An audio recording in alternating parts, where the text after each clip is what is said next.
क्रोध एक दुश्मन। एक बार की बात है, भगवान गौतम बुद्ध अपने शिष्यों के साथ बैठे हुए थे और उन्हें उपदेश दे रहे थे।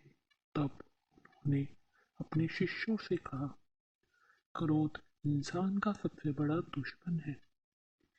क्रोध करने वाला व्यक्ति खुद को हानि पहुंचाता ही है, लेकिन दूसरों को भी हानि पहुंचाता है। वह प्रतिशोध की आग में जलता है और अपने जीवन को बर्बाद करता है। उनके उपदेश खत्म हो जाने के बाद उनके शिष्यों में से एक शिष्य खड़ा हो जाता है और बोलता है, तू एक ढोंगी है।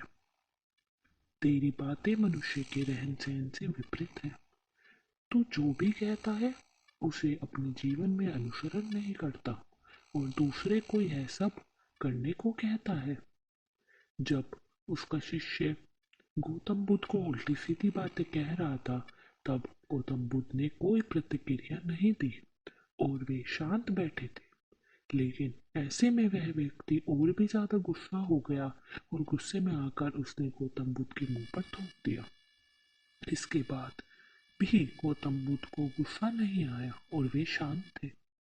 उन्होंने अपने चेहरे से थूका हुआ पूछा और वहां चुपचाप बैठ गए।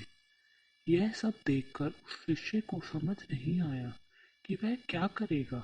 गुस्से में आकर वह उस जगह को छोड़कर चला गया और अगले दिन अपने घर पहुंचा। जैसे ही वह अपने घर पहुंचा, तब उसका दिमाग शांत हो चुका था। दिमाग के शांत होते ही उसे इस बात का एहसास हुआ कि उसने कितनी बड़ी गलती की है।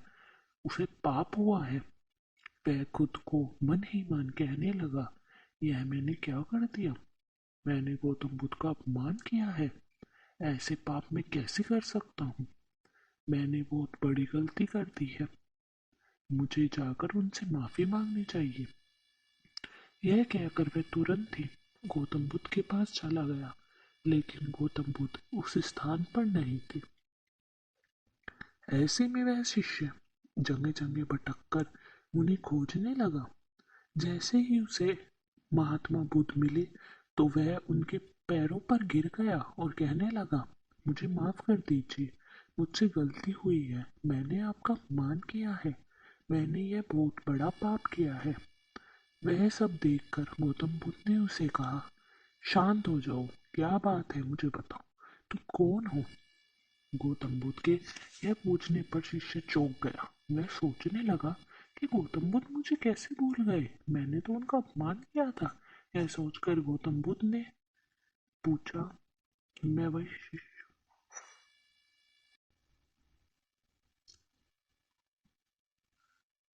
यह सोचकर उसने गौतम बुद्ध से पूछा, मैं वही शिष्य हूँ जिसे कल आपका अपमान किया था और आप इतनी जल्दी मुझे भूल गए।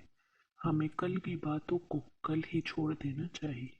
वह अच्छा हो या बुरा, उसके बारे में बार बार विचार नहीं करना चाहिए। मेरी बीती हुई बातों को पीछे छोड़कर आगे चलता हूँ और ऐसे ही हम सबको करना चाहिए। महात्मा बुद्ध ने उस शिष्य से कहा। महात्मा बुद्ध की यह बातें सुनकर वह शिष्य और भी ज्यादा प्रभावित हुआ और उसने बोला, मैं आज से आपकी हर बातों का माना करूंगा। Moral of the story is, इस कहानी से हमें यह सीख मिलती है कि क्रोध करना इंसान के लिए खतरनाक हो सकता है। यह मनुष्य का सबसे बड़ा दुश्मन है जो उसे बर्बाद कर देता है। इसलिए मनुष्य को कभी भी क्रोध नहीं करना चाहिए। इस कहानी से हमें यह सीख मिलती है कि बीती हुई बातों को भूलकर आगे बढ़ना चाहिए। अगर कोई मनुष्य अपनी बीती हुई बातों पर ज्यादा ध्यान देता है, तो उसका ध्यान पूरी तरह से भूतकाल में ही लगा रहता है और वह इंसान कभी आगे नहीं बढ़ पाता और न ही विचार कर पाता। इसलिए पुरानी बातें छोड़कर आगे बढ़े और कभी गुस्सा न करे। गुस्से में इंसान केवल अपने आप को ही नहीं, अपने पूरे परिवार को हानि पहुंचाता है और सब उससे दूर होते चले जाते हैं। फिर एक ऐसा टाइम आता है कि वो लोगों की तलाश करता है, लेकिन कोई उसके पास नहीं आता, क्योंकि वह हर समय गुस्से में रहता था। उस गुस्सा उसको ले डूबता है और सबसे दूर चला जाता है। तो इसलिए गुस्सा ना करें, जहाँ ज़रूरत हो वहीं थोड़ा बहुत लोगों को समझाने की कोशिश करें, ना कि उनसे गुस्सा कर पलट मार करें। धन्यवाद।